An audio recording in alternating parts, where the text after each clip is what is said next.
আসসালামু আলাইকুম। আশা করি সকলে আল্লাহর রহমতে ভালো আছেন। আমাদের আজকের আলোচনার বিষয় হলো বিনিয়োগ করে ট্যাক্স রিবেট বা কর রেয়াত পাওয়ার উপায়। যে সকল চাকরিজীবী এবং ব্যবসায়ী নিয়মিত কর দিয়ে থাকেন, আজকের ভিডিওটি মূলত তাদের জন্য তৈরি। আমাদের দেশে অনেকেই আছেন যারা ট্যাক্স কম দেওয়ার জন্য তাদের বৈধ আয় লুকিয়ে রাখেন।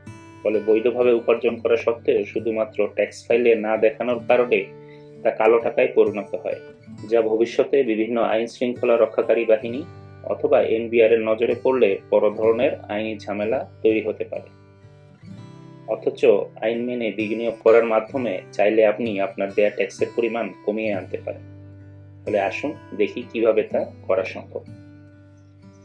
যে সকল খাতে বিনিয়োগ করলে ট্যাক্স রিবেট বা কর রেয়াত পাওয়া যায়, এগুলোর মধ্যে আছে সঞ্চয়পত্র, ব্যাংক ডিপিএস, ট্রেজারি বন্ড, জীবন বীমা, মিউচুয়াল ফান্ড এবং পুঁজিবাজার। সঞ্চয়পত্র বাংলাদেশ সরকারের সঞ্চয় অধিদপ্তরের ইস্যু করা ৩ অথবা ৫ বছর মেয়াদী সঞ্চয়পত্র কিনে আপনি ট্যাক্স রিবেট পেতে পারেন। এক্ষেত্রে শর্ত হলো যে সঞ্চয়পত্রের মেয়াদ পূর্তি পর্যন্ত আপনাকে তা ধারণ করতে হবে। যদি আপনি ক্রয়কৃত সঞ্চয়পত্র দেখিয়ে ট্যাক্স রিবেট নেন এবং তা মেয়াদ পূর্তির আগেই ভাঙিয়ে ফেলেন, তবে তার জন্য যতটুকু কর ছাড় পেয়েছেন তার সমপরিমাণ জরিমানা হতে পারে। আগে খাতা কলমে সঞ্চয়পত্রের ক্রয় বিক্রয়ের হিসাব রাখা হলেও বর্তমানে সেন্ট্রাল ডেটাবেস সিস্টেমের মাধ্যমে সঞ্চয়পত্র ক্রয় বিক্রয়ের হিসাব রাখা হয়। তাই এনবিআর চাইলে যে কোনো সময় আপনার ট্যাক্স রিবেট নেওয়া সঞ্চয়পত্রের ক্রয় বিক্রয়ের তারিখ চেক করতে পারবে। সঞ্চয়পত্রে একক নামে ৩০ লক্ষ অথবা যৌথ নামে ৬০ লক্ষ টাকা পর্যন্ত বিনিয়োগ করা যায়। ব্যাংক ডিপিএস সরকারি বেসরকারি ব্যাংকে ডিপোজিট পেনশন স্কিম বা ডিপিএস করেও আপনি ট্যাক্স রিবেট পেতে পারেন। তবে এক্ষেত্রে বিনিয়োগের সর্বোচ্চ সীমা হলো ৬০,০০০ টাকা। প্রতি মাসে ৫,০০০ করে ১২ মাসে মোট ৬০,০০০ টাকা ডিপিএস করতে পারেন। যদি কেউ তার চাইতে বেশি, যেমন প্রতি মাসে ১০,০০০ টাকা করে ১২ মাসে মোট ১,২০,০০০ টাকা ডিপিএস করেন, তবে তিনি প্রথম ৬০,০০০ টাকার উপর কর ছাড় পাবেন। অর্থাৎ আপনার ডিপিএস এর পরিমাণ যাই হোক না কেন, আপনি সর্বোচ্চ ৬০,০০০ টাকা পর্যন্ত ডিপিএস এর জন্য কর ছাড় পাবেন।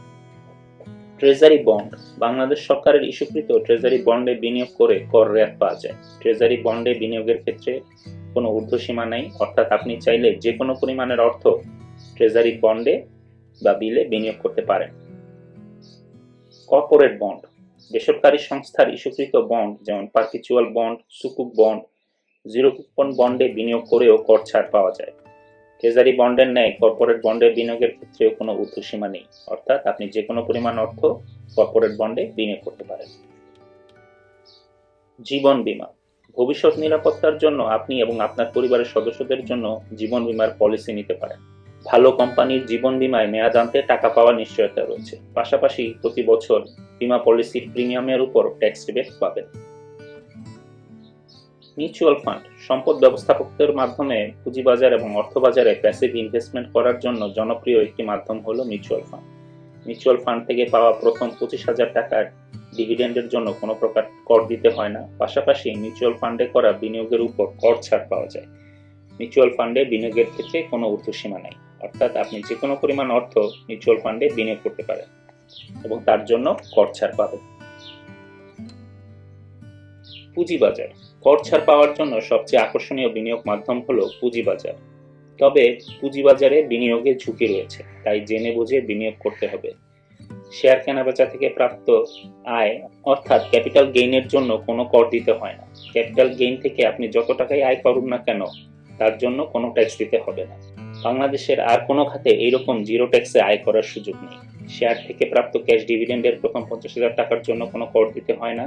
পাশাপাশি শেয়ার বাজারে করা বিনিয়োগের উপর কর ছাড় পাওয়া যায়। পুঁজিবাজারে বিনিয়োগের ক্ষেত্রে কোনো ঊর্ধ্বসীমা নেই, অর্থাৎ আপনি চাইলে যে কোনো পরিমাণের অর্থ পুঁজিবাজারে বিনিয়োগ করে কর রেয়াত পেতে পারেন। অনুমোদিত খাতে বিনিয়োগ করে কিভাবে কর ছাড় পাওয়া যায়, আসুন তা একটি উদাহরণের মাধ্যমে দেখি। রফিক সাহেব পেশায় একজন চাকরিজীবী। চাকরির পাশাপাশি অতিরিক্ত আয়ের জন্য তিনি সঞ্চয়পত্র, ব্যাংক ডিপিএস, মিউচুয়াল ফান্ড এবং পুঁজিবাজারে তার সঞ্চয় বিনিয়োগ করেছেন। ২০২১-২২ অর্থ বছরে চাকরি থেকে বেতন এবং উৎস ভাতা হিসেবে তিনি মোট ১৩,৫৫,০০০ টাকা আয় করেছেন। সঞ্চয়পত্র থেকে ৫,০০০, ব্যাংক ডিপিএস থেকে সুদ বাবদ ৫,০০০ টাকা পেয়েছেন, মিউচুয়াল ফান্ড থেকে ৫,০০০ এবং কোম্পানির শেয়ার থেকে ক্যাশ ডিভিডেন্ড হিসেবে পেয়েছেন ১০,০০০ টাকা। পাশাপাশি শেয়ার কেনাবেচা করে ক্যাপিটাল গেইন পেয়েছেন 20,000 টাকা। চলুন ওই অর্থ বছরের জন্য রফিক সাহেবের দেয়া ট্যাক্সের হিসাব করি। রফিক সাহেব চাকরি থেকে প্রাপ্ত বেতন এবং উচ্চ ভাতা পেয়েছেন 13,55,000 টাকা, সঞ্চয়পত্র থেকে সুদ পেয়েছেন 5,000 টাকা, ব্যাংক ডিপিএস থেকে সুদ পেয়েছেন 5,000 টাকা, মিউচুয়াল ফান্ড থেকে ক্যাশ ডিভিডেন্ড পেয়েছেন 5,000, কোম্পানির শেয়ার থেকে ক্যাশ ডিভিডেন্ড পেয়েছেন 10,000, শেয়ার কেনাবেচা করে ক্যাপিটাল গেইন পেয়েছেন 20,000। অর্থাৎ ওই অর্থ বছরে তিনি মোট আয় করেছেন 14 লক্ষ টাকা। এই আয় থেকে বাড়ি ভাড়া বাবদ 3 লক্ষ টাকা, চিকিৎসা খরচ বাবদ 1,20,000 টাকা, যাতায়াত 30,000 টাকা, মোট 4,50,000 টাকা তিনি জীবনযাত্রার ব্যয় হিসাবে দেখাতে পারবেন। এই পরিমাণ টাকার জন্য কোনো ট্যাক্স দিতে হবে না। সুতরাং রফিক সাহেবের ট্যাক্সেবল ইনকাম বা করযোগ্য আয়ের পরিমাণ হলো 14 লক্ষ টাকা থেকে 4,50,000 টাকা বাদ দিয়ে যা থাকে সেটি, অর্থাৎ 9,50,000 টাকা।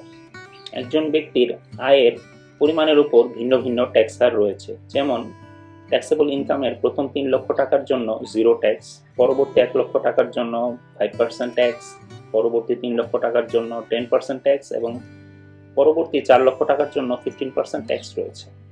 তাহলে রফিক সাহেবকে তার ট্যাক্সেবল ইনকামের প্রথম 3 লক্ষ টাকার জন্য কোনো ট্যাক্স দিতে হবে না, পরবর্তী 1 লক্ষ টাকার জন্য দিতে হবে 5,000 টাকা, তার পরবর্তী 3 লক্ষ টাকার জন্য দিতে হবে 30,000 টাকা এবং সর্বশেষ 2,50,000 টাকার জন্য দিতে হবে 37,500 টাকা। অর্থাৎ রফিক সাহেবকে 9,50,000 টাকার ট্যাক্সেবল ইনকামের বিপরীতে কর দিতে হবে 72,500 টাকা। কিন্তু রফিক সাহেবের কিছু বিনিয়োগ রয়েছে যার উপর তিনি কর ছাড় এবং কর্মকুব সুবিধা পাবেন। আসুন সেগুলো দেখি। রফিক সাহেব মিউচুয়াল ফান্ড থেকে ক্যাশ ডিভিডেন্ড পেয়েছেন 5,000 টাকা। আমরা জানি যে মিউচুয়াল ফান্ডের প্রথম 25,000 টাকা ট্যাক্স ফ্রি। সুতরাং রফিক সাহেবের এই 5,000 টাকার জন্য কোনো ট্যাক্স দিতে হবে না। একই রকম ভাবে কোম্পানির শেয়ার থেকে প্রাপ্ত ডিভিডেন্ড প্রথম 50,000 টাকা পর্যন্ত ট্যাক্স ফ্রি। রফিক সাহেব যেহেতু 10,000 টাকা পেয়েছেন, তাহলে এটার জন্য তাকে কোনো কর দিতে হবে না। শেয়ার কেনাবেচা থেকে ক্যাপিটাল গেইন সম্পূর্ণ ট্যাক্স ফ্রি। সুতরাং রফিক সাহেব যে 20,000 টাকা ক্যাপিটাল গেইন পেয়েছেন তার জন্য কোনো কর দিতে হবে না। অর্থাৎ রফিক সাহেবের মোট 35,000 টাকা আয় সম্পূর্ণ করমুক্ত। তাহলে রফিক সাহেবের ট্যাক্সেবল ইনকাম 9,50,000 টাকা থেকে কমে দাঁড়িয়েছে 9,15,000 টাকা। তাহলে ট্যাক্স স্ল্যাব অনুযায়ী রফিক সাহেবের নতুন ট্যাক্স দেওয়ার পরিমাণটা দাঁড়াবে অনেকটা এইরকম। প্রথম 3 লক্ষ টাকার জন্য কোনো ট্যাক্স দিতে হবে না, পরবর্তী 1 লক্ষ টাকার জন্য দিতে হবে 5,000, পরবর্তী 3 লক্ষ টাকার জন্য দিতে হবে 30,000 এবং পরবর্তী 2,15,000 টাকার জন্য দিতে হবে 32,250 টাকা। অর্থাৎ 9,15,000 টাকার ট্যাক্সেবল ইনকামের বিপরীতে রফিক সাহেবকে ট্যাক্স দিতে হবে 67,250 টাকা। অর্থাৎ মিউচুয়াল ফান্ড এবং শেয়ার থেকে প্রাপ্ত ক্যাশ ডিভিডেন্ড এবং শেয়ার কেনাবেচায় করা মুনাফার উপর কর না থাকায় রফিক সাহেবের ট্যাক্স 72,500 থেকে কমে 67,250 টাকা হয়েছে। শুধু তাই না, সঞ্চয়পত্র, ব্যাংক ডিপিএস, মিউচুয়াল ফান্ড এবং পুঁজিবাজারে বিনিয়োগ থাকার জন্য তিনি বিনিয়োগের উপর কর রেয়াত সুবিধা পাবেন। ব্যক্তি শ্রেণীর জন্য কর আইন অনুযায়ী ব্যক্তির মোট করযোগ্য আয়ের 20% বিনিয়োগ করলে তার উপর 15% কর রেয়াত পাওয়া যায়। উদাহরণে রফিক সাহেবের মোট করযোগ্য আয়ের পরিমাণ ছিল 9,15,000 টাকা। অর্থাৎ সর্বোচ্চ সীমা বা 20% বিনিয়োগ করলে উনি বিনিয়োগ করতে পারবেন 1,83,000 টাকা। এই পরিমাণ অর্থ যদি রফিক সাহেব সঞ্চয়পত্র, ডিপিএস, মিউচুয়াল ফান্ড এবং পুঁজিবাজারে বিনিয়োগ করেন তবে 1,83,000 টাকার 15% বা 27,500 টাকা কর রেয়াত পাবেন। ফলে তার চূড়ান্ত কর দিতে হবে মাত্র 39,800 টাকা। অথচ এই বিনিয়োগগুলি না করলে তাকে ওই বছর কর দিতে হতো 67,250 টাকা। মানে শুধুমাত্র 1,83,000 টাকা বিনিয়োগ করে তিনি ট্যাক্স কমিয়ে ফেলেছেন 40%। ট্যাক্স পেয়ার চাকরিজীবী অথবা ব্যবসায়ীদের জন্য তাই সঞ্চয়পত্র, ডিপিএস, মিউচুয়াল ফান্ড এবং পুঁজিবাজারে বিনিয়োগ করা দুই দিক থেকেই লাভজনক। এই সকল বিনিয়োগ থেকে তারা যেমন মুনাফা করতে পারেন, তেমন বৈধভাবে ট্যাক্স কম দিয়েও টাকা বাঁচাতে পারেন। আশা করি আজকের উপস্থাপনা আপনাদের ভালো লেগেছে। আলোচিত বিষয়গুলো নিয়ে আপনাদের কোনো প্রশ্ন অথবা মন্তব্য থাকলে কমেন্ট বক্সে জানান। আমি আন্তরিকভাবে চেষ্টা করব আপনাদের জিজ্ঞাসার জবাব দিতে। ভিডিওটি ভালো লাগলে লাইক দিন, শেয়ার করুন। পার্সোনাল ফাইন্যান্স 101 এর Facebook page, YouTube channel subscribe করে সাথেই থাকুন। পরিশেষে সবাইকে আন্তরিক ধন্যবাদ। খোদা হাফেজ।